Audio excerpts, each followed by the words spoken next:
Fala galera, como vocês estão? Como vocês se encontram? Aqui é o Vitão Salvador do Rebro Podcast. Então segue os bro, primeira coisa, se inscreve no canal para tudo, se inscreve já no canal se você não é inscrito ainda, deixa um like, deixa um comentário, já deixa um emoji, um coraçãozinho aí. Isso tudo mostra pro YouTube e para as outras redes de streaming que é precioso esse conteúdo que a gente tá fazendo e você pode nos ajudar nisso, orando por nós e fazendo esses negócios que nós estamos falando, deixando like, se inscrevendo. Show de bola, segue os bro. Segunda coisa, eu tenho que falar, honrar a vida daqueles que nos honram. Então eu vou honrar a primeira pessoa que eu vou honrar aqui, pela primeira vez aqui no Rebro, né? Pela segunda vez no Rebro já. Fava Comércio de Laranja. Meu Leandro, meu primo, maravilhoso, meu irmão, joia. Ele é dono da Fava Comércio de Laranjas e ele atende nos varejões municipais da cidade. Então, terça-feira no Varejão Municipal do Água Branca, quarta no Varejão Municipal do Centro aqui de Piracicaba, sexta no Varejão Municipal, que é meio ali na rua ali do Vila Sônia, perto do terminal do Vila Sônia, ele vende ali as laranjas, e no sábado no centro de novo de manhã. Então você pode encontrar as laranjas do Fava nos varejões municipais e, gente, é mel, é doce, é laranja assim top, aquela laranja de altíssima qualidade. Não compra em outra, compra no Fava. É isso aí. Deus abençoe vocês. Outra coisa, nós também somos patrocinados pela CNB Imóveis. A CNB Imóveis, a pessoa que tem a ligação com a gente lá é o Léo Vendramini, o nosso primeiro patrocinador. E o Léo, gente, ele é apaixonado pelo que faz. A gente sabe quando alguém né, Léo, né, Gá, só trabalha naquilo, sabe? Tá lá porque trabalha com isso. O Léo é apaixonado por venda de imóveis e você vê isso no atendimento. Quando eu fui lá fazer um atendimento junto com ele, o cara dá uma aula. Não é um negócio assim, vou atender você e tal. Ele dá uma aula sobre aquisição de imóveis. Então vai lá e conversa com ele. Terceira empresa que nós temos que honrar aqui é a Autoelétrica do Leandro, que fica na Rua Dino Bueno, 1095, no bairro São Luís, ali no Vila Sônia. O Lê e a Gi, né? Esse casal maravilhoso, são nossos patrocinadores também, então nós queremos agradecer e honrar vocês. Se você precisa consertar teu carro, ninguém conserta a parte elétrica do teu carro, vai no Leandro, que é de confiança. Assim, é um cara que realmente você vai gostar de ser atendido por ele. E é isso aí, que Deus abençoe. Sem mais delongas, quero já anunciar aqui, já anunciei antes, durante o patrocínio, Gabriel Rodrigues Almeida. E aí, gente? Nosso irmão, obrigado. Meu irmão teólogo, meu irmão, e é brother, né? Assim, com certeza. Eu trouxe você mais para uma resenha hoje, porque assim, a ideia do podcast flui graças a brothers. Às vezes quando é uma galera, não sei se você consegue entender o que eu tô querendo dizer, que o cara tem muito conteúdo, mas assim, não tem tanta intimidade com quem tá falando, talvez demora para ter aquela conexão. Então eu falei, até foi meio em cima da hora, falei, tá de boa hoje? Tinha acabado de chegar em casa, tava fazendo uma caminhada, acabei de chegar em casa, eu só vi lá. Viu, você vai vir aqui, tem como você vir hoje? Tá livre? Eu falei, nossa, vamos embora. Mano, assim, até falei pro Shira, a gente quer que você esteja mais vezes aqui, assim. Com certeza. Porque a gente precisa... por que serve o Rebro? O Rebro, eu e Shira trouxe dela no final do ano passado, de um podcast e tal, vamos fazer junto e tal. Eu, na época, muita coisa na cabeça, não quis de início, assim, falei, vamos orar. E o senhor estava no carro, o senhor falou assim, minha esposa foi usada por Deus, falou assim, o podcast é mais parte de Deus porque é um lugar pra gente falar do reino de Deus. Sim. E poder trazer pessoas do reino pra falar sobre o reino e fortalecer essa turma. Porque a intenção do podcast é formar uma opinião. Sim. A gente tem muito de uma mesma opinião sendo falada. Sempre precisa de outras pessoas que falam assim, olha, o reino de Deus é isso. Sim. Então assim, formar opinião de pessoas no reino, por uma cosmovisão cristã das coisas, que a gente sabe que tá difícil hoje em dia. E, mano, você é um cara que é uma referência pra mim, eu quero rasgar assim, sem puxar saquismo, né? Obrigado, mano. Sem demagogia. Irmão, você é uma referência pra mim, você já me discipulou, né? Teologicamente falando aí, na vida como um irmão em Cristo, como um discípulo de Jesus.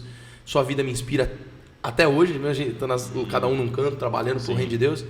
Mas vai ser muito legal hoje que tenhamos mais momentos assim de falar da palavra de Deus, de conversar sobre o que a gente ama, né? Que é a palavra de Deus e o conhecimento de Deus aí.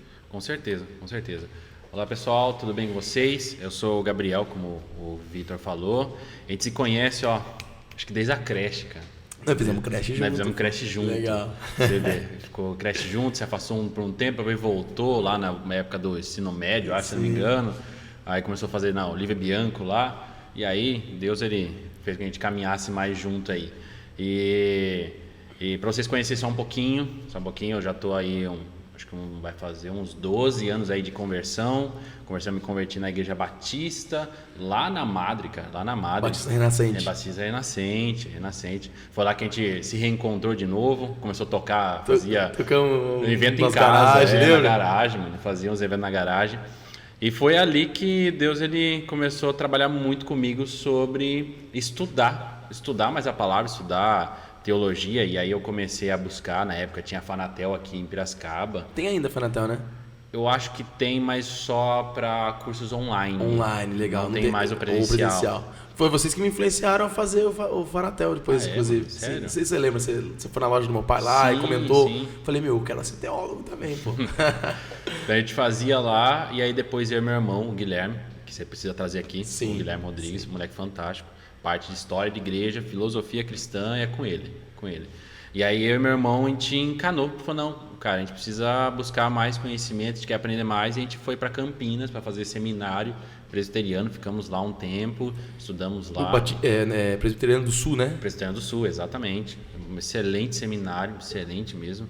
O reverendo K ali, que é o diretor, é um baita homem de Deus, manja de grego, de teologia do Novo Testamento como ninguém. Tinha um professor de hebraico, cara, que a gente chorava, todo o devocional dele a gente chorava, cara.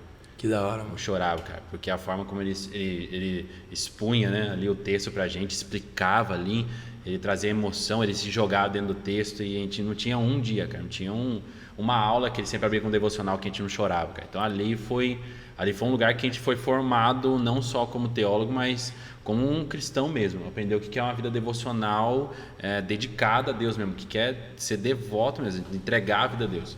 E depois a gente foi para a Faculdade Batista, ficamos um tempinho lá. E aí, a gente, voltando para Piracicaba, eu e meu irmão ali, a gente ficou na igreja do Missão e Louvor, que era do pastor Elias, né? Ficamos um tempinho lá, e hoje eu estou na comunidade de restauração, tô até com o logo aqui. Tá com o loguinho aqui, bonitinho. Tô ali com o pastor Matheus Fischer, um homem fantástico. Nossa, um homem de Deus que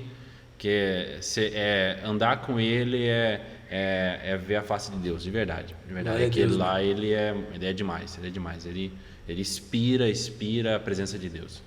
É fantástico. Top. Mano, então brevemente você já meio que falou como você conheceu Jesus. Tem mais, só um recado só. Eu sou primo do Léo Vendranini. Tá? Você é primo do Léo Vendramini? Primo do Léo. Léo, um abraço pra você aí, mano. Olha, tamo junto. Você tá conhecido, hein, Léo? Não, Léo. Você tá comprando apartamento com ele, você vai casar, não, né? Infelizmente, cara, não comprei com ele. Comprei com o pastor, mano. Comprei com o Matheus. Tudo bem, já Léo. Casei, Léo, você sabe desculpa, que parente, cara, me perdoa, mano. Parente é tudo na vida, você viu, né? Me perdoa. Mas tamo junto, te amo, viu? De verdade. Te amo, eu não vou comprar do você, não. Zoeira, essa parte, vamos seguir. Então, assim, esse é a vida, assim, rápida, né? Sim, rápida. Vida e obra de Gabriel Almeida até aqui. Eu também tô noivo, um abraço, a minha noiva, a Aline. Top, mano. Um abraço, de verdade, te amo muito, muito. Sim. Ela tá doida pra assistir. Ela só não conseguiu porque ela tá se arrumando pro casamento que a gente vai agora tarde, então. Massa. Mas ela tá doida. Mano, logo vai lançar, o podcast vai lançar. E, assim, é gravado, tá? Sim. Vai lançar, mas assim... o foco aqui, gente, que a gente trouxemos o Gabriel, assim, logo um dia nós vamos trazer ele para ele falar mais. Sim. Mas assim, como a intenção nossa é trazer o Gabriel várias vezes aqui para falar desses assuntos sobre teologia, vida cristã, conhecimento de Deus, e vida pastoral, ministério pastoral também. Então a gente falou assim, não vamos focar tanto na vida do Gabriel, né, de experiência e tal, nós vamos falar sobre os assuntos do reino de Deus, sobre por que estudar teologia. Uma vez minha esposa estava lendo um livro que fala assim, somos todos teólogos. Sim, do R.C. Sproul. Do Sproul. Muito braço. Fantástico esse livro. E assim, é verdade, porque às vezes a pessoa, assim, não sei se você tem isso, mas parece assim, ó, se você for ser um cristão normal, você vai nos cultos e tal, vai na igreja e tal, dependendo de qual igreja for, mas geralmente vou colocar assim as mais tradicionais. E aí, se você quer um pouquinho mais, você vai para uma escola bíblica, sim, que hoje assim está sendo muito negligenciada na maior parte das igrejas. Minha esposa escreveu um artigo, o nome do artigo é As Feridas da Igreja do Evangelho Quadrangular em Piracicaba. Era o TCC dela no Instituto de Teologia da Quadrangular. Ela escreveu esse artigo. E ela fez uma pesquisa que as escolas bíblicas pelo menos a nossa denominação, porque a gente, quando tem feridas, nós temos que expor mesmo. Isso aqui precisa melhorar. Sim, entendi. Havia uma sucateação. Tipo assim, as escolas bíblicas, ou elas não estavam sendo frequentadas, ou elas deixaram de existir na maior parte das igrejas. Ficou, vai ter culto e tal. E não tem problema a igreja às vezes não ter escola bíblica, só tem um outro ambiente onde ensina também. Sim. Né? Aí a pessoa fala, mas o culto já ensina. Não é bem assim. Né? Então a gente vê que se a pessoa ela é dedicada, ela estuda mais. Mas parece que o cristão brasileiro, ou o cristão, sei lá, não sei, você pode falar melhor, não quer estudar mais de Deus, mas é necessário que a gente estude, conheça Deus, porque teologia é isso, né? Conhecimento de Deus. Exato. Né? O conhecimento do santo, né? Do Tozer, esse livro, né? Conhecimento do santo. Sim. Acho que é do Tozer mesmo. Assim, então, assim, o que você fala pra gente, Gabriel, assim, existe essa cultura mesmo? Ou vai ter gente que nunca vai querer se interessar mais disso? Ou é um erro da galera? Tipo, a gente vê que sempre é aquela meia dúzia, mano, que é super apaixonado por teologia, por aprender mais de Deus e tal, e os outros, não, aprende aí, depois você fala pra mim. Que é cultural? Existe isso mesmo? É normal? Não é? Então, a primeira coisa que a gente tem que entender é que o Brasil tem uma cultura de não estudar. Já é uma coisa que é cultural. Isso aí, se a gente pegar mesmo na nossa época, mas um pouco antes, você pegava o pessoal do ensino médio, o pessoal do ensino fundamental, eles saíam ali da escola, do ensino fundamental, não sabendo conjugar um verbo, não sabendo conjugar, não sabendo montar uma frase, muito menos ali ler um livro. Eu lembro na época do meu fundamental, eu acho que eu li um livro, mentira, eu não li um livro, eu li o resumo de um livro. Então, assim, no meu fundamental foi isso. Eu comecei a ler na faculdade. Então, porque assim, tinha uma prova sobre o livro. Exatamente. Então, assim, é uma cultura do Brasil generalizada, mas focado para a igreja, né? Para os cristãos, a gente tem um outro fator. Porque o que aconteceu é que com o movimento pentecostal, não falando mal, pelo amor de Deus, eu sou um pentecostal, tá, gente? Pentecostal, não falando mais, como o movimento pentecostal já migrando, não é bem assim, não, a gente bate uma sobra ao mesmo tempo, exatamente, mas migrando, já partindo para um lado mais neopentecostal, onde a ênfase e o foco foi maior para essa coisa sobrenatural, essa coisa mais até um tanto mística, né, mística ali, do tipo copo de água em cima da TV, você comprar, sei lá, um pãozinho que se você comer você vai ser curado, ou lenço, enfim, essas coisas. A arquinha da aliança. Exato. Quando foi esse lado mais místico, começou a tirar um pouco a ênfase da importância de você estudar e conhecer e até mesmo ler a palavra de Deus. E aí que está um problema muito, muito grande. A primeira coisa que a gente tem que entender é que nem todo mundo vai ser um estudioso teórico da teologia. Um erudito. Isso, nem todo mundo vai ser. Então, até assim, porque eu não posso julgar a galera que não quer saber disso aqui. Isso, você não pode julgar um cara que não vai querer ler um comentário histórico cultural. Mas entenda que estudar ou meditar na palavra, ter um relacionamento com a palavra é algo que não vou falar que é um dever, mas deveria ser um desejo de todo cristão. De conhecer mais, né? De conhecer mais. Por exemplo, o livro que você falou, Somos Todos Teólogos, o autor, no começo, ele deixa ali por que todo mundo deve estudar teologia.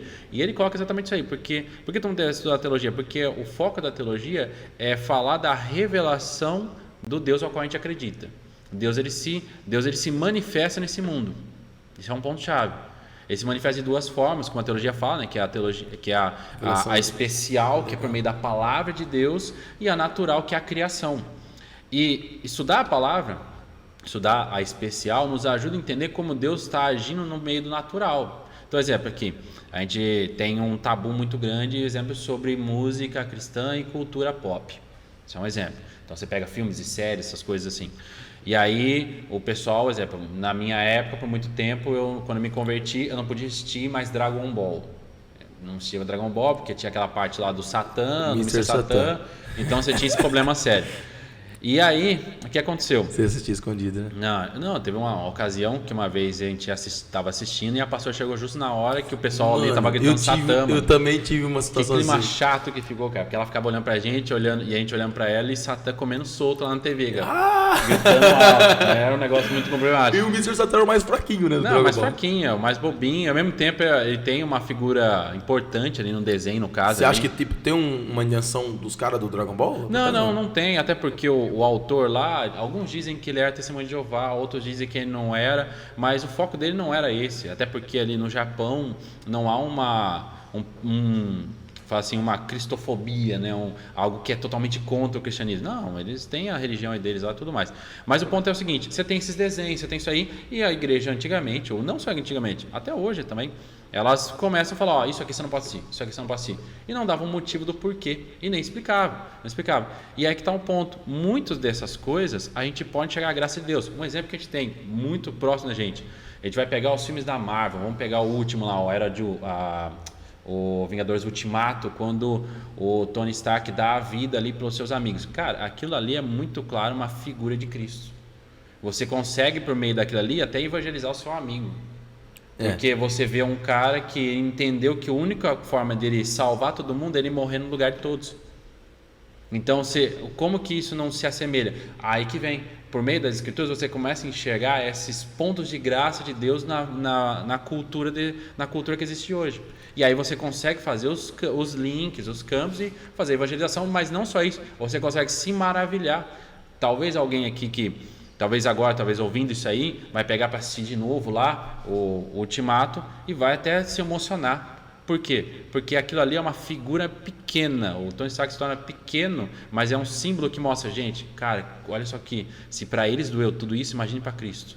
Cara, que amor que é esse? É fantástico. Então você percebe isso. Então, voltando lá para a pergunta, todo mundo deveria estudar teologia. Todo mundo deveria mergulhar para aprender a palavra de Deus, mergulhar para aprender um pouco mais e entender como Deus está fazendo as coisas acontecerem em nossa vida hoje. Todo mundo deveria, principalmente por quê? Porque nós somos o povo que revela e leva o evangelho. Então a gente deve aprender, primeiro, por um desejo por Deus, de conhecê-lo mais, de se aproximar mais dele, de entender o amor dele ali, como Paulo fala, de entender o amor dimensional, ou 4D de Deus, né, que é altura, profundidade, largura, enfim, a entender esse amor grandioso de Deus. E segundo, para a gente entender também o que Deus está falando para a gente, e como Deus está manifestando o seu poder e graça e a sua própria presença nesse mundo. E aí a gente conseguir, por meio disso, por meio dessas oportunidades, pregar o evangelho, que é o que a gente vê Paulo fazendo lá em Atos. Você pega em Atenas, por exemplo. Gato, outra questão que você levantou. Você falou até do filme dos Vingadores. Tem graça de Deus na história do filme, porque todo filme, não querendo fazer isso, faz. Ele fala de alguma forma de uma coisa que devia ser ideal, criação. Sim. Né? Deu ruim em algum momento, queda. Sim. E eles estão à procura de uma redenção. Inclusive tem um livro da... não sei se é da ou do, não sei se é homem ou mulher, porque eu ouvi um pregador falando sobre... Nancy Pierce é mulher ou homem? Acho que, se eu não me engano, é mulher. Esquece essa autora aí, né? Disse que... o nome do filme é Jornada do Herói, se eu não me engano. E ela fala que todo herói tem isso. Sim. No meio do caminho, e ele estava retratando tipo a vida do ser humano, e o ser humano tem isso daí. Sim. Né? Fui criado originalmente para alguma coisa. Sim. Para algo, na verdade, para alguém. E fica aquele vazio, mas parece que eu não consigo fazer certo, parece que minha vida não faz sentido.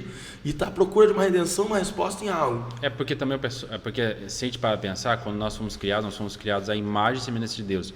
Quando nós pecamos, o pecado ele corrompe a nossa vida, ele mancha, né, a nossa vida, mas ainda há a imagem de Deus, há fragmentos da imagem de Deus.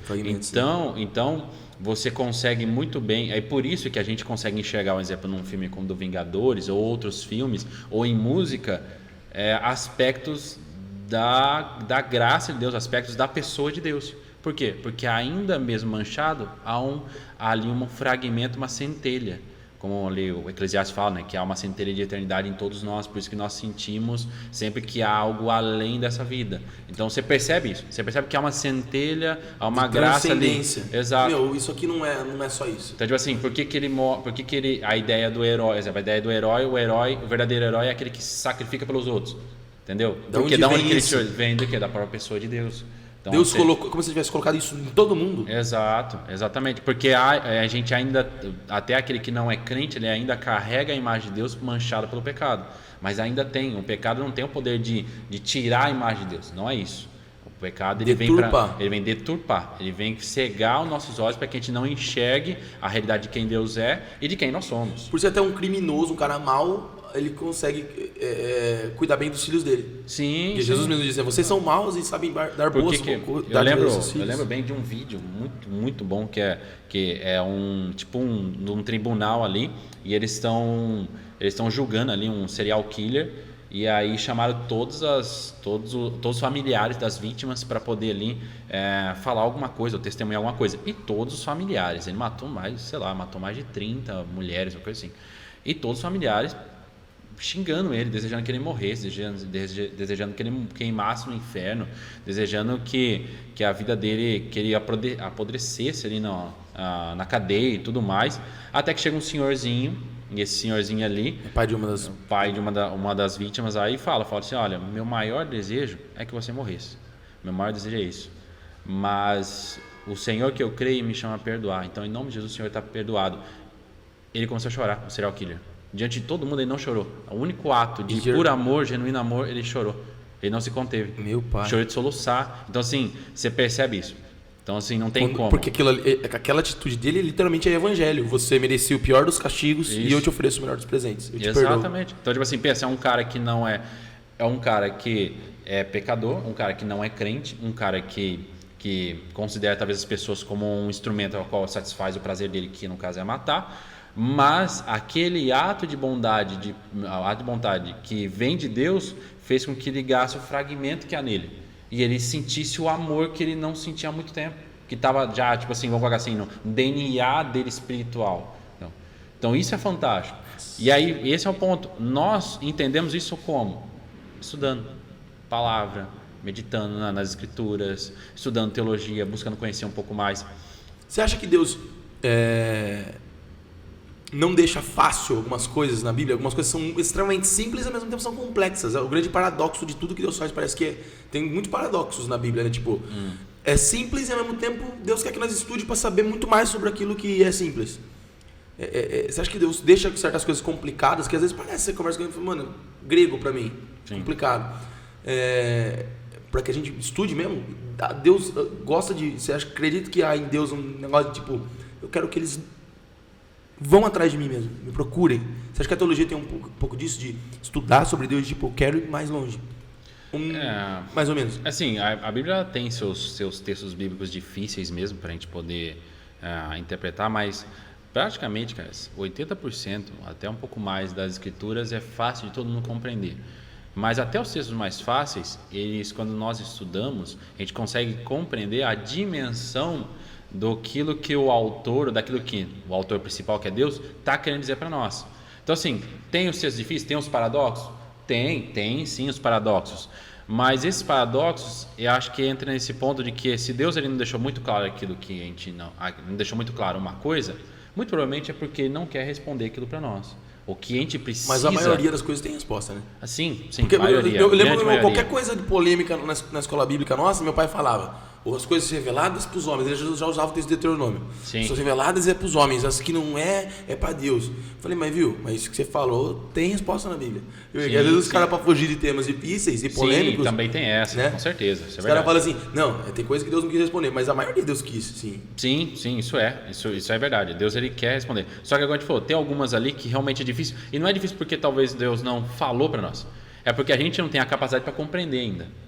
Então esse é um outro ponto-chave. Muitas vezes um exemplo que a gente tem, você pega a Tessalonicenses quando fala do anticristo e tudo mais, e ali fala que Paulo fala que Deus ele meio que segura um tempo até que a vinda do anticristo. E ele segura essa vinda desse mal. E a pergunta é quem está segurando? E o texto não fala. E aí você dá base para os dois lados. E aí vem um ponto, a pergunta é, aí que é a primeira pergunta que a gente faz, o pessoal ali, a igreja de Tessalônica, eles sabiam o que Paulo estava falando? Provavelmente sabiam. Muito provavelmente sabiam. Muito provavelmente sabiam exatamente o que Paulo está falando. A gente não sabe, por quê? Porque a gente não estava lá. Então a gente vai começar ali por meio e aí vem o estudo teológico, né? A gente vai começar a tentar entender o que exatamente, ou a gente vai tentar ali argumentar, trazer alguns pontos, para tentar aproximar o máximo possível daquilo que Paulo estava falando. Porque faz 2000 anos que o texto foi escrito. Exatamente. Assim, tipo assim, dá um buraco entre nós e eles, né? Sim, sim. Então assim, o que você falou é muito interessante, porque a maioria dos textos sagrados, a galera que estava lendo ali naquele período sabia o que estava acontecendo. Né? Sim, um exemplo que a gente tem um texto fantástico, que às vezes as pessoas, não é que o pessoal não entende errado, mas aí, um exemplo muito simples. Vamos pegar o texto de Caim e Abel. Se eu perguntasse para você o que aconteceu ali um exemplo que o pessoal fala, o Caim, ele era alguém que se sentia, alguém que era amado pelos seus pais, por Adão e Eva, ou era alguém que é tipo aquele filho meio rejeitadão, que nasceu mais novo é o mais queridinho? Eu não sei, mano. Mas o que você acha? Pode ser que ele seja rejeitado. Ou não, acho que não. Acho que é exatamente isso. Qual opinião, pai que... Na minha opinião, acho que não, então. Sim? Assim, eu vou pensando melhor. Por exemplo, tem pessoas que entendem isso, que tipo, ele matou o irmão dele porque ele foi rejeitado, ele sempre era meio rejeitadão por Deus. Tá. Mas quando aí sim, o estudo teológico nos ajuda a entender a dimensão do pecado de Caim, e a dimensão da graça de Deus. Primeira dimensão do pecado. Caim, quando nasce, a mãe dele põe o nome de Caim, que significa esse é o meu primogênito, esse é o meu filho, o primeiro varão, esse é o varão. E aí que é interessante, porque a expressão ali, ela não quer dizer esse é o meu primeiro varão, mas esse é o varão. Que varão? Que homem que é esse? Que ela achava que Caim era a semente? Que o Caim era aquele que pisaria na cabeça da serpente. Depois ela se iludiu. Então, assim, diante disso, qual que era o amor que Adão e Eva tinham por Caim? Gigantesco. Ele vai fazer nós voltar pro jardim de novo. Exato. Eles tinham essa ideia? Mano. É uma ideia assim. A confiança que eles tinham em Deus, cara. Num Deus que, tipo. Deus assim, falou: a semente de você vai pisar na cabeça da cobra. E, tipo, a cobra foi que causou tudo. Então, nós vamos voltar pro Éden. Sim. Tinha essa. Lógico que tinha. Toda a expectativa deles é esse. E a gente vai ver exatamente isso. Primeiro em Caim. Aí Caim nasce. Caiu do cavalo. Caim nasce. Caiu feio. Caiu feio. E aí Abel nasce. Abel é esse filho obediente. E Caim talvez não fosse também um filho desobediente, mas o que aconteceu é que conforme passar o tempo, ele deixou o pecado assumir o seu coração, ao tal ponto de fazer a oferta, ao invés de fazer em dedicação e agradecimento a Deus, ele fez como tentando ali de fazer uma forma barganha ali com Deus. E aí que a gente começa a entender uma realidade do pecado. Quando Jesus ele fala que a lei diz não matarás, mas se você odiar o seu irmão, você já é um assassino. O que aconteceu é que, esse é um ponto interessante, Caim ele odiava o seu irmão? Sim, mas Caim ele odiou primeiro a Deus, que aí levou ele a odiar o seu irmão. Tem um livro chamado Os Viventes, que é de um autor, é um pastor pentecostal, eu não lembro qual igreja que é, anotando aí, então não vou chutar, que ele é formado na Academia de Letras do Brasil, em português, Academia de Letras, é formado, ele é doutor, ele escreveu esse livro chamado Os Viventes. E qual que é a ideia dele? Ele vai pegando vários personagens bíblicos que não tem voz, ele meio que dá voz para eles. E um deles dá para Abel, desculpa. E lá ele fala o seguinte, na frase de Abel, fala assim: meu irmão foi me matando dentro dele dia após dia, até que ele me matasse de fato. Nossa, que forte, mano. E é exatamente isso. O que mostra a seriedade do pecado ali. Caim, ele odiou tanto a Deus, porque Deus rejeitou a oferta dele, que ele passou a odiar tudo que envolvia, tudo que era de Deus, que era o seu irmão. E aí ele mata o seu irmão.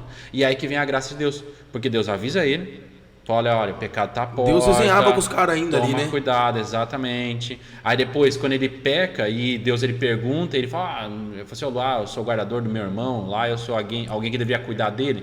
E Deus ele vai e mostra, não, a terra clama o sangue do seu irmão clama ali na terra e tudo mais. E ele confessa seu pecado e ele pede misericórdia para Deus. Ele pede, fala, Senhor, tem misericórdia de mim, porque se eu sair daqui, as pessoas vão me matar, porque sabe disso. E Deus ele põe um sinal e o protege. Mais ainda, Deus ele sai ali, né, da parentela do pai e da mãe dele ali, de Adão e Eva, e ele constrói uma cidade. Então Deus ele continua ali estendendo misericórdia. Deus podia arrebentar ele na hora. Podia arrebentar. Deus podia ter arrebentado Adão e Eva, mas ele estendeu a graça já ali naqueles momentos. Que loucura, mano. Então, tipo assim, quando a gente tem um conhecimento um pouco mais profundo, a gente começa a entender. Porque assim, tá claro que Caim matou Abel porque ele odiava Deus, porque Deus rejeitou a oferta dele. Tá muito claro, todo mundo entende isso. Mas quando a gente estuda um pouco mais, a gente começa a entender a dimensão de tudo isso. Esse é o grande X. A gente começa a entender a profundidade de tudo isso. Um outro exemplo que a gente tem, Jacó e Esaú, que é um texto clássico, bonito sobre perdão. E é um texto sobre perdão que não tem a palavra perdão. A gente tem um grande encontro ali de Jacó e Esaú, quando Jacó, o que ele faz para tentar aplacar a ira do irmão dele, né? Porque ele saiu da terra do seu pai, com o seu irmão procurando ele para matar. Então ele fugiu de medo. Então ele volta falando, cara, esse cara deve estar muito irado comigo ainda. Ele deve estar com sede de sangue. Ele deve estar com faca na caveira, certeza. E o que ele faz? Ele começa a entregar presentes, ele começa a entregar vários presentes ali, várias comitivas com vários presentes, e depois ele fala, olha, eu vou fazer o seguinte, eu vou mandar meus filhos primeiro, porque uma criança ele não vai matar, velho. Então eu mando meus filhos primeiro, depois eu vou atrás. Então você vai aplacando a ira do irmão dele. E quando ele chega lá, ele vê o irmão dele de longe, ele ajoelha e começa, me perdoa, meu senhor, começa a declarar como senhor, e o irmão dele faz o quê? Esaú, que era o irado, que era o colérico, que é o que vendeu a primogenitura por lentilhas, né? É aquele que desce do cavalo, corre desesperadamente e abraça Jacó. E os dois começam a chorar. Chorando, e aí vem a parte mais bonita do texto, que é aí quando o Esaú pergunta, viu? Por que são? O que é todos esses presentes? Para que é tudo isso? Ele fala assim, não, tudo isso que eu estou dando para você é uma forma de tentar aplacar a sua ira e também de pedir perdão. Aí ele fala, não. O Esaú fala, não, você está comigo, não tem problema. E aí, a hora que Jacó fala assim, a sua face resplandece a face de Deus. Por quê? Porque o perdão é algo que nos assemelha próximo de Deus. Deus é aquele que, como lá Paulo fala em 2 Coríntios, né? É aquele que nos perdoa e esquece nossos pecados. Quando nós perdoamos, nós nos assemelhamos a Deus. Por isso que Jesus deixou muito claro esse negócio de nós temos o dever, a obrigação de perdoar mesmo. Exatamente. Porque nós somos perdoados por Ele e muito. Deus teve que sacrificar o Filho dele para nos trazer esse perdão. Sim, mas esse é o ponto. A dimensão do texto nos ensina o seguinte: quando nós perdoamos, as pessoas veem a face de Deus na nossa. Você entende quão fantástico isso é? Por isso, por exemplo, aquela situação, aquele episódio. Aquilo que eu contei para vocês do serial killer, por que ele chorou? Porque ele viu a face de Deus, ele viu a face do perdão de Deus através da face daquele senhorzinho. Então, quando a gente está estudando, quando a gente começa a meditar mais, começa a entender mais as escrituras, a gente começa a entender as dimensões das coisas. Mas, se você lê a Bíblia todo ano, se você procura ali ter um discipulado, se você procura conteúdo mesmo no YouTube, a gente tem bastante conteúdo muito bom, cara, muito bom ali no YouTube sobre teologia. Você vai aprendendo a enxergar essas coisas. Você vai compreendendo. E também isso vai refletir de verdade nas nossas vidas, né? Porque, por exemplo, Paulo diz, né, em Romanos 15:4, que tudo que foi escrito antes foi escrito para nos ensinar algo. Sim. E às vezes o cara lê um passo... Porque assim, existe muita falta de interesse dos próprios cristãos de lerem as escrituras. Sim. Não sei se é uma questão cultural do Brasil, mas eu acho que é geral também. Uhum. E os caras não sabem o poder que tem. Sim. Esse tipo de coisa. E eu vejo assim, claramente, aquelas irmãs assim que têm uma vida com o Senhor, uhum, e assim, uma vida com a palavra de Deus. Sim. Tipo, sabe aquelas que leem a Bíblia todo sempre? Gente, uhum, Apocalipse, e vai. Uhum. Você vê a diferença e fala assim, mano, essa pessoa parece que ela tem um pouquinho mais de Jesus do que os outros que vão tocando a vida. Sim. Eu acho também dois fatores, a pessoa que lê e a pessoa que pratica. Sim. Porque tem aquele que lê. Que só lê, né? Que só lê, mas ele não está praticando. Sim. E tem aquela pessoa que de fato pratica o texto que ali está lendo. Eu lembro de um dos testemunhos dos nossos professores lá do seminário, e ele era ele era PhD em literatura e doutor em teologia. Então pensa assim, era um dos tops que a gente olhava com admiração, sabe? E aí uma vez perguntaram, porque ele tinha um jeito de ler as escrituras, cara, que era muito fantástico, porque ele ensinou para nós ali, né? Era uma metodologia dele, que ele fazia com que a gente entendesse o texto e entrasse, porque ele falava assim que Teve um estudioso de literatura, sempre falava que a Bíblia tem certas lacunas. No que sentido? No sentido que na narrativa bíblica, a narrativa não é tão detalhada. Por exemplo, a gente pega a passagem de Gênesis, lá Gênesis 21, quando Deus pede para Abraão sacrificar Isaac, fala que Deus falou com Abraão, Abraão se aprontou, seus servos, o seu filho. Parece até que é resumido, né? Foi, 3 dias, sei quantos dias depois, Deus mostrou o monte. Ele mostrou um monte, subiu, aconteceu tudo lá. Só que você percebeu que, por exemplo, se fosse um livro de história, um livro de fantasia... Tipo Hobbit. Tipo assim, ó, ia contar a cor do sapato do Isaac. Não sei o que, eles passaram pelo ribeiro e tava um vento com um ar fresco, enquanto Abraão olhou para tudo lá e pensando, eu vou matar meu filho. Então, entendeu? Não, Sim. Ele só passa isso. E ele fala o quê? Que é esse literário fala... que aquilo ali, muitos estudiosos céticos e ateus entendiam que aquilo ali era uma falha. E aí ele percebeu e falou, cara, isso aqui não é uma falha. Isso aqui foi intencional do autor. Ele queria que todos aqueles que tivessem ali, no caso, recontando a história, porque era oral antigamente, e para nós, né, era oral, todo mundo que está lendo hoje entra na história. Participasse dela. Como que dava certo essa parada de oral, velho? Porque eles dependiam disso, né? Não tinha muita escrita. Então os caras lembravam mais? É porque assim, é que para nós, culturalmente, a gente não tem esse costume. Mas naquela época, eles tinham muito esse costume. Extremamente. Era normal eles sentarem num jantar, pós-jantar, o pai contar histórias bíblicas. O pai contar, olha, quando nós estávamos no Egito, nós passamos por isso. Não. Mas Deus com a sua forte mão. Então assim, era comum naquela época tudo ser oral. E não só isso, o pessoal tem uma memória boa. O pessoal, por causa de sempre recontar várias vezes, eles acabavam lembrando. Tanto que a gente vê ali no Antigo Testamento, principalmente ali no Pentateuco ali, você vê sempre festa dos tabernáculos. Você vê que tem um monte de festa. Por que tem esse monte de festa? Para fazer o povo sempre lembrar dos feitos do Senhor. Para fazer sempre o povo lembrar o que Deus fez. Deuteronômio 6 é bem claro isso, Exatamente, né? Insista com seus filhos no caminho, na volta do caminho, dormindo, acordando. Exatamente. Fala para eles disso. Então era um costume dele. Então aí que esse autor fala, né, o literário fala, que aquilo lá foi proposital do autor, para que a gente entrasse na história e participasse da história. Você é obrigado a ter que entrar na história e pensar, cara, como que Abraão conseguiu ficar 3 dias, 4 dias olhando para a cara do seu filho, sabendo o dia que Deus mostrar um monte, e eu vou ter que matá-lo. E os caras viviam ali, os caras que iam recontar a história, né? Sim. Então, tipo assim, nossa, aqui foi a parte que ele passou pra ir lá. Então, tava ali numa fogueirinha, num acampamento, sei lá, num dia com seus filhos. Sim. Ó, ele passou aqui, tá? Sim. Ele foi lá. Esse é incrível. Exatamente. Né? Então, tipo assim, você tem esse arcabouço aqui para nós. Então, é isso que nós, e esse professor nosso, a gente voltando. A gente perguntou, tá, professor, mas quando você aprendeu isso? Ele falou, não, eu aprendi estudando literatura e tudo mais, mas aí ele fez uma pausa, cara, ele suspirou e falou assim, cara, mas sabe onde eu aprendi a ler assim? Eu aprendi a ler no sentido de viver a palavra, eu aprendi com um obreiro que era analfabeto, lá no Nordeste.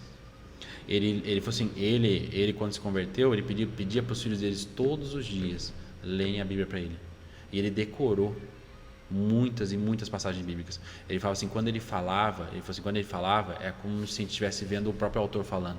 Não só isso, ele falou assim, lógico ali, todo mundo emocionado, ele também. Ele falou assim, cara, os movimentos do corpo dele, o jeito que ele se movimentava, parecia que saía um texto bíblico, mano.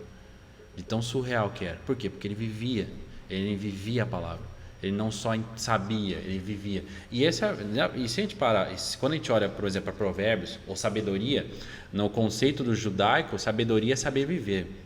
Não é ter informação, é saber viver. Então você pode ter um cara, por exemplo, um analfabeto, que ele não consegue ler livros assim. Sabe viver melhor. Mas ele sabe ver aquilo que ele aprendeu de Cristo. Ele sabe viver aquilo que ele aprendeu da palavra de Deus, dos poucos versículos que ele aprendeu. É saber viver, não tem outro jeito. Então, por exemplo, se a gente pegar hoje na igreja, por exemplo, hoje na igreja nós não temos, hoje está tendo um declínio muito forte sobre a parte de estudo, principalmente quando as igrejas começaram a parar de ter escola dominical. Beleza, então como é que a gente resolve isso, cara? Bom, a gente resolve do jeito como era sempre, orgânico. Orgânico. De que tipo? O pai ensinando o filho, um discipulado. Porque nem a escola bíblica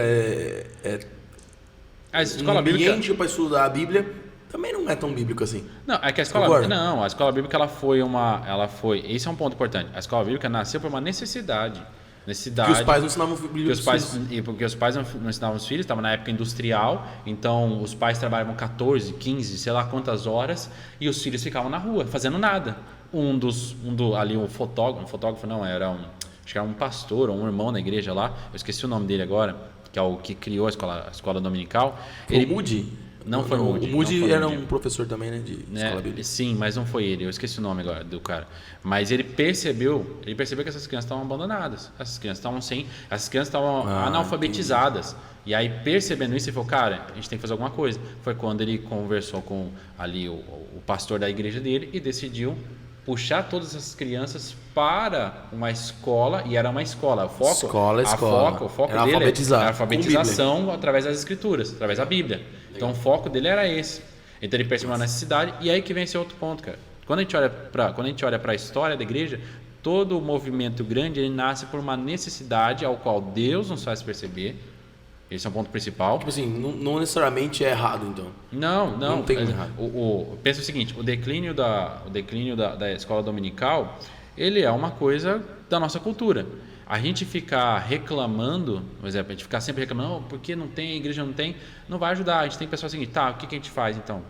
Sim. Senhor, o que o Senhor está nos chamando a fazer? Um exemplo que a gente tem... Já que as pessoas precisam ter ensino bíblico profundo no seu dia a dia. Exatamente. Como que vamos resolver esse assunto? Vamos resolver. Essa lacuna. Exato, vamos resolver essa lacuna. Ou vamos ficar só reclamando da galera? Ou vamos voltar para a escola dominical. Cara, de verdade, se voltar para a escola dominical, vai vir 10 pessoas, dá 6 meses não vai ter ninguém. Sim. Por quê? Porque é um formato que funcionou, foi bênção de Deus, fantástico, mas a gente precisa repensar a forma. Essa é uma coisa que eu tenho pensado. Lá na nossa igreja nós temos escola bíblica ainda. Sim. Todos os domingos, cabo culto da manhã tem 1 hora de estudo. E é bênção. Toda vez que a gente vai, a gente sai cheio de lá. Porém, assim, não é todo mundo que participa e a maioria não participa. Sim. E assim, hoje não vai dar. E assim, é relaxo dos caras ou a gente vai ter que criar um outro meio para eles poderem se apaixonar pela Bíblia e ter aprendizado? Ou eles vão ficar sem o ensino bíblico? O que você pode pensar, e é o que, por exemplo, nós, na nossa igreja, a gente está pensando, como que a gente vai ensinar as escrituras para esse pessoal de uma forma que atenda à necessidade do contexto nosso hoje. Então, por exemplo, hoje o pessoal não consegue ficar mais, isso eu estudo social e tudo mais, já é um dado, as pessoas não conseguem ficar 20 minutos focados numa coisa. Por exemplo, você que prega, você mesmo percebe que você precisa usar ilustrações para aliviar a tensão e depois voltar. Sim. Então, assim, isso é normal, isso é cultura. Por quê? Porque veio a questão da tecnologia, veio os streamings, veio essas coisas e ajudou a diminuir o foco e a atenção das pessoas. Antigamente as pessoas conseguiam ficar 2 horas escutando uma pessoa tranquilamente. Hoje em dia... 40 minutos, assim...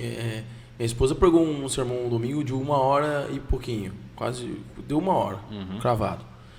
E, assim, é porque, assim, ela tava... Realmente, assim, tinha algo de Deus, assim, sabe? Uma presença gloriosa na igreja. Aí a galera fica. Mas, tipo... Às vezes eu passo 40 minutos pra frente e já vejo que a galera tá cansada. Já vê às vezes alguém pegando o celular, vejo isso aí. Levantando, indo beber água. Mas aí que é o ponto. Se a pregação que tem a parte emotiva, tem a parte onde você vai falar mais alto, falar mais baixo, onde sim, cara, tem a presença de Deus que é o que aí é o 90%, ela vence a concorrência. É o 90 não, é o 100% da coisa, 100% do sermão. Agora numa aula, principalmente a escola bíblica, ela tende a ser mais chata, entre aspas. Sim. Então, como é que a gente faz com que o pessoal aprenda atenção? Então, por exemplo, a gente vai procurar algumas pessoas, vai pesquisar. Por exemplo, que eu estava vendo um pastor lá na Escócia, eu acho que era, que ele tem tipo assim, ele tem uma igreja, ele tem igrejas em bairros carentes. E ele tem um formato de igreja, um formato de estudo bíblico, na verdade, escola bíblica, que está com foco no quê? Que ele faz de uma forma integrada. Então, exemplo, o que ele faz? Antigamente, como é que era? Eu sentava na mesa aqui e eu falava com você. E você terminava a aula, eu falando e você só apenas ouvindo. que era o formato mais antigo. Lá não, ela é totalmente interativo. Então vamos supor, eu ponho lá, vou pegar a grande comissão, vou lá colocar lá, vamos lá, como é que eu dividi a grande comissão? Aí pede o pessoal vai dividir na grande comissão. Tá, e aí, beleza. Tá, como é que. Então, o que é o fazer discípulos, então? O que a grande comissão está falando? Fazer discípulos. Os caras vão participando. Os caras vão participando. Nossa. Aí, não, então, texto assim. Esse negócio, claro, assim, eu e minha esposa e os outros demais irmãos estamos orados. Porque, assim, eu fiz essa pergunta umas 3 vezes, 3 vezes em 2 meses. Será que a gente deveria continuar mesmo com a aula do jeito que era a escola bíblica? Ou será que nós devemos jogar isso para as casas? Sim. Porque ontem eu passei um tempo com meus irmãos da igreja caseira lá, que é um pessoal que é da minha igreja caseira. Sim. E alguns que não são. Sim, acho que 2 que não eram e 3, 4 que eram. E a gente ficou das 9 da manhã tomando café e lemos 2 capítulos da Bíblia. Mas esses 2 capítulos da Bíblia fez a galera ficar até quase 2 horas da tarde lá. Sim. E assim, falando e um exortando o outro, assim, como que o cara conseguiu ficar o dia inteiro aqui em casa? Sim. Falando do que Deus está no texto das Escrituras e perguntando, e um falando, realmente acho que isso eu não vivo ainda, e tal, e como? E na escola bíblica, assim, não atrai o cara a ficar, não, na verdade todo mundo que vai na escola bíblica, ele fala, nossa, que legal, mas o cara não quer ficar, né, depois, posteriormente.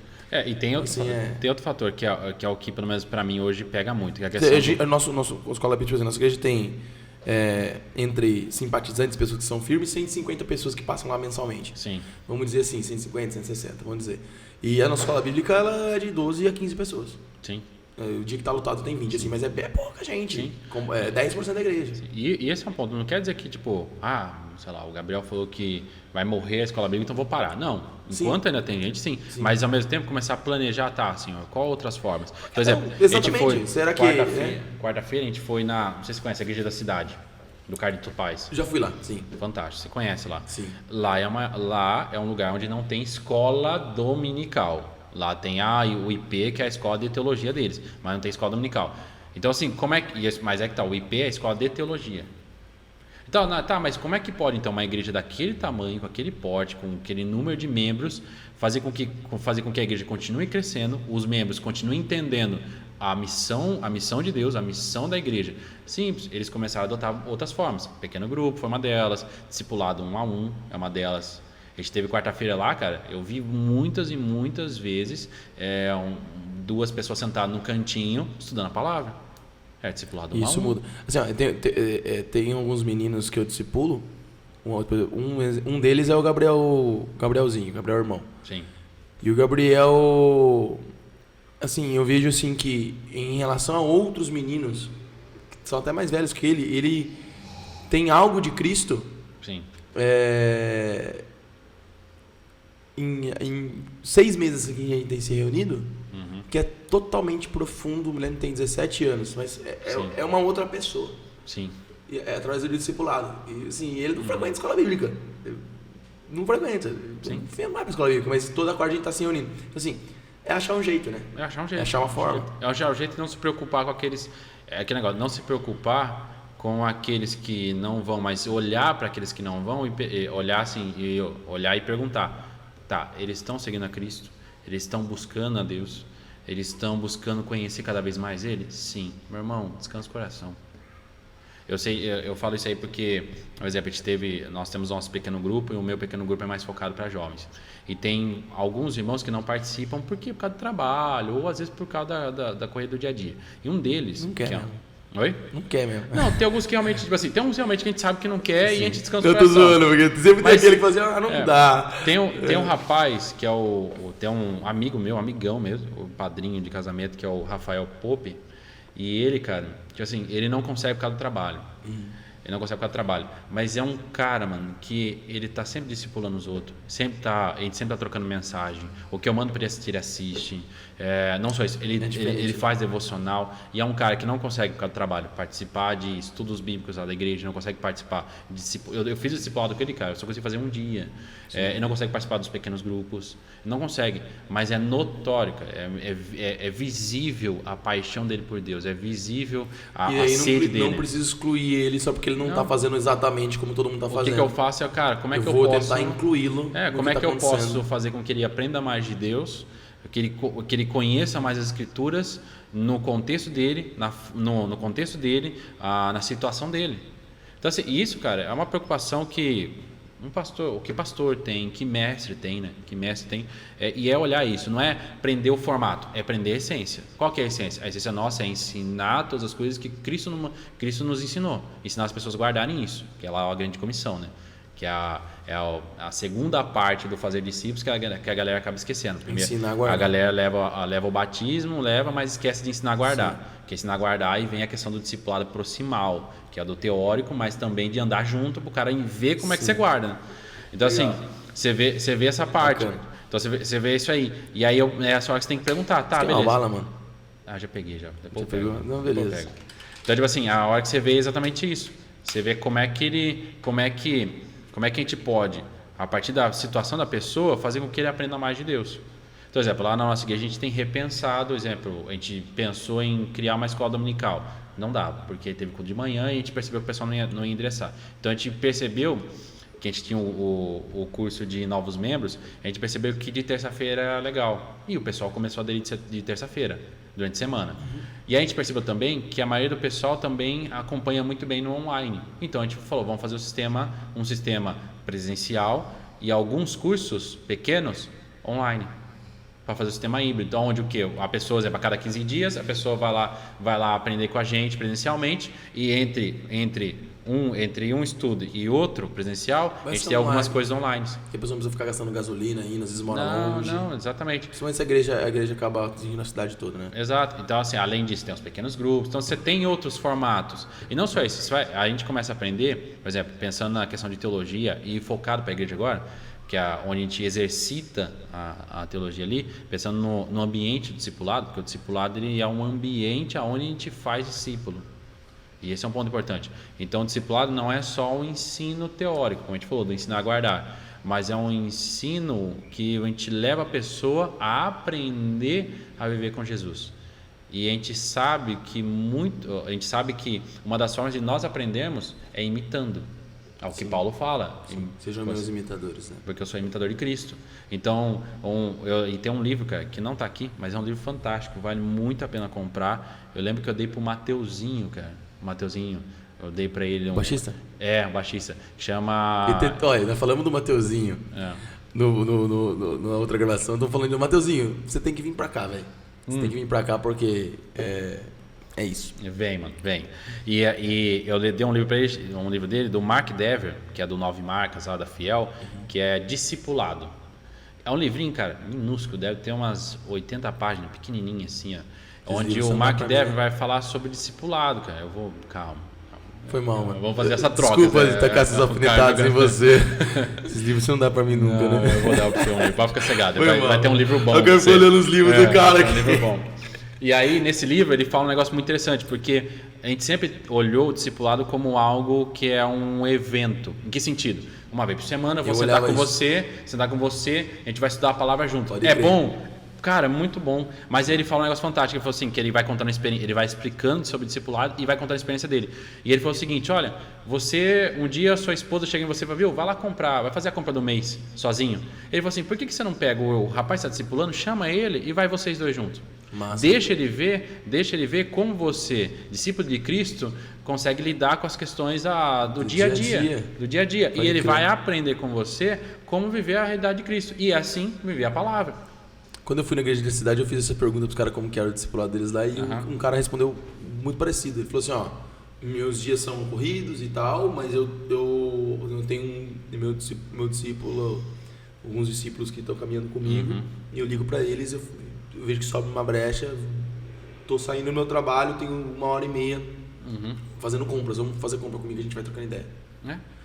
Mas você pensa, não se torna mais leve, cara? Muito mais leve. Se torna muito mais leve. Não que não precise sentar para estudar. Não, é bom. Quando a gente consegue, pode, amém. Até porque também não vai se fazer. E aí tem que ter vida com Deus mesmo, né? Exato. O cara tem que ter vida particular Sim. dele, de ele estudar, de ele aprender a palavra de Deus, ter uma vida com o Senhor, porque senão ele vai passar o quê? Sim, exatamente. Mas você entende que se torna mais leve quando a gente pensa assim. E aí sim, você faz a intercalação dos dois. Faz a intercalação do Teórico, orgânico com o teórico. E aí faz esse é interessante. Que O risco é o extremo, né, mano? isso, esse risco é Qualquer sempre extremo vai ser ruim. Sim, sempre é extremo. Porque aí acontece, e esse é um ponto interessante, o teórico nos dá o significado, enquanto o prático nos mostra como o significado acontece. Por exemplo, a gente fala sobre amor, amar uns aos outros. Cara, beleza, a gente entendeu, a gente tem que amar uns aos outros. Mas como é que a gente faz? Como que rola isso?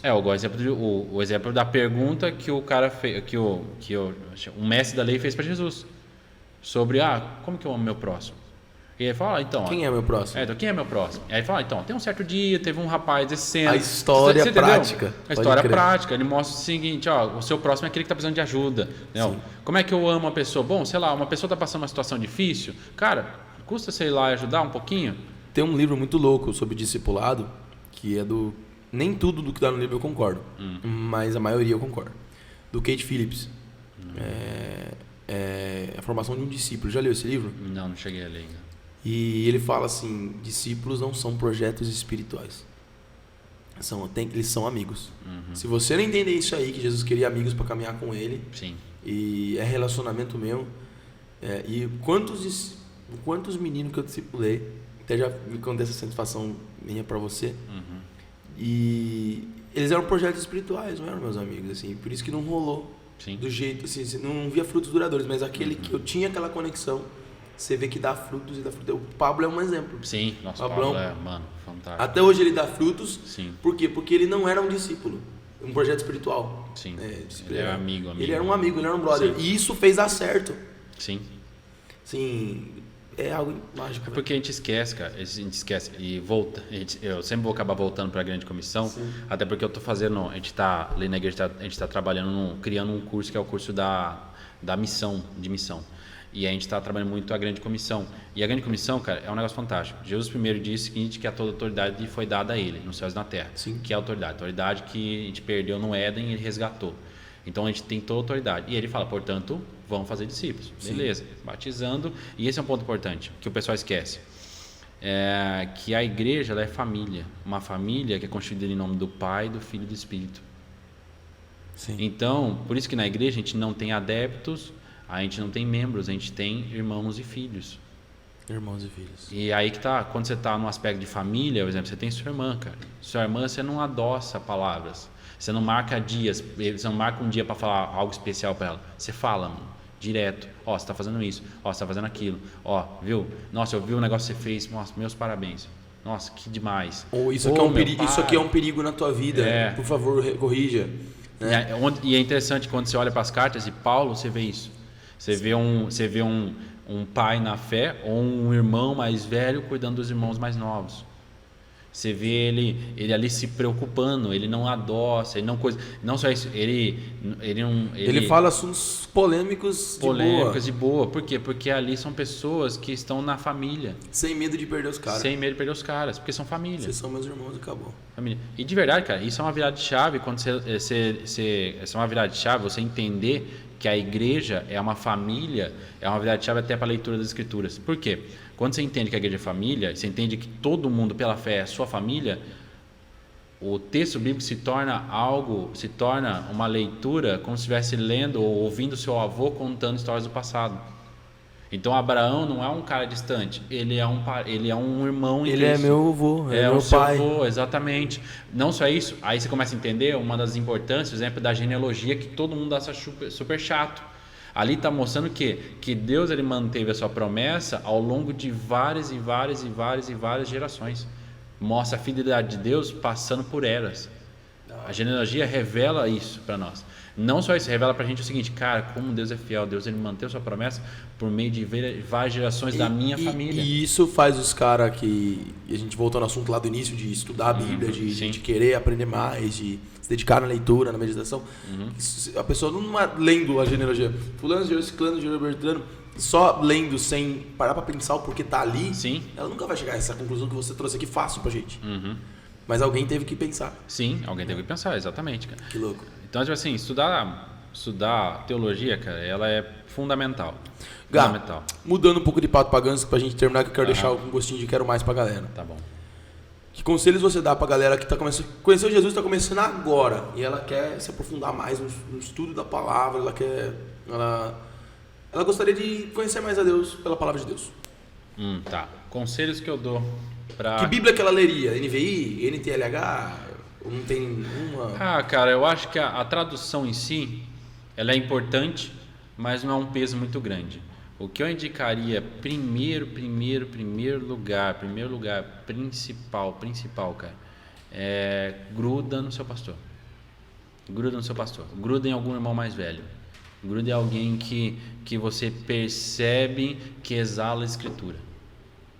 Porque você ler, estudar e pegar um livro inteiro para ler é muito bom. E isso aí é a segunda recomendação minha. Procura um livro bíblico, principalmente começa com os evangelhos. E a minha indicação é Marcos. Porque Marcos é mais resumidinho, é mais corrido, mostra mais questões práticas. Para quem está começando, né? Para quem está começando, mostra uma parte mais prática de Cristo. Comece por Marcos, que aí vai ficar fantástico. Não comece pelo Antigo Testamento. Se quiser começar, fantástico, mas comece pelos evangelhos. Aprenda primeiro sobre Jesus. Aprenda sobre os feitos dele. Mas, em primeiro, cara, gruda em alguém. Procura alguém mais velho para poder te instruir. De verdade, procura mesmo. Porque essa pessoa vai te ajudar a entender a voz de Deus e a entender o que Deus está falando por meio da palavra e o que Deus está falando por meio das orações. Então, a primeira coisa, procura alguém mais velho. E aí, segundo, sim, super importante, extremamente importante, leia a Bíblia começando pelos evangelhos. Principalmente a minha indicação é o Evangelho de Marcos. Faça isso. E não pode, junto com a palavra, ore, cara. Ore. Um relacionamento de conversar Exato. com Deus. E recomendação, ore a palavra de início. Sabe que negócio? Você leu sobre Jesus curando o paralítico lá dos amigos. Os amigos levaram o amigo paralítico para ser curado e foi curado. Ora o seguinte, leu tudo isso aí, entendeu? Falou, Senhor, que eu tenho esses amigos. Senhor, que eu seja um amigo desse. Eu oro para o Senhor que eu seja um amigo desse, que leve alguém que está paralisado pela fé. Ore a palavra. Olha a palavra. Que me sinta perdoado como o Senhor perdoa ele. Os salmos é homens e mulheres devotos a Deus orando a palavra. Orando o Antigo Testamento, orando o Pentateuco, orando a palavra. Então, recomendação, procura alguém mais velho. Gruda no seu pastor, gruda em algum irmão em Cristo ali que é mais velho. Segundo, super importante, extremamente importante, leitura da palavra.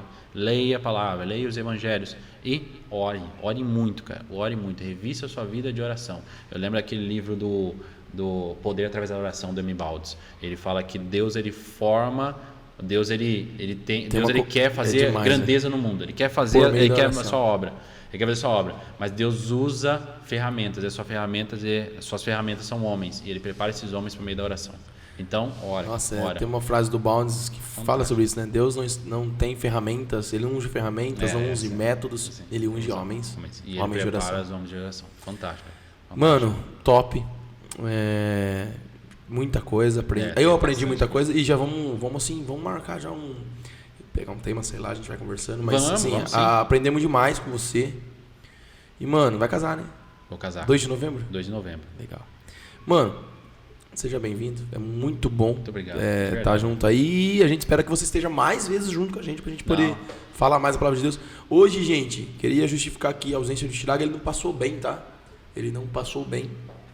Então, ele nos abandonou por alguns minutos. Mas vamos orar por ele. Não vai adiantar você orar, né? Porque vai ser postado depois.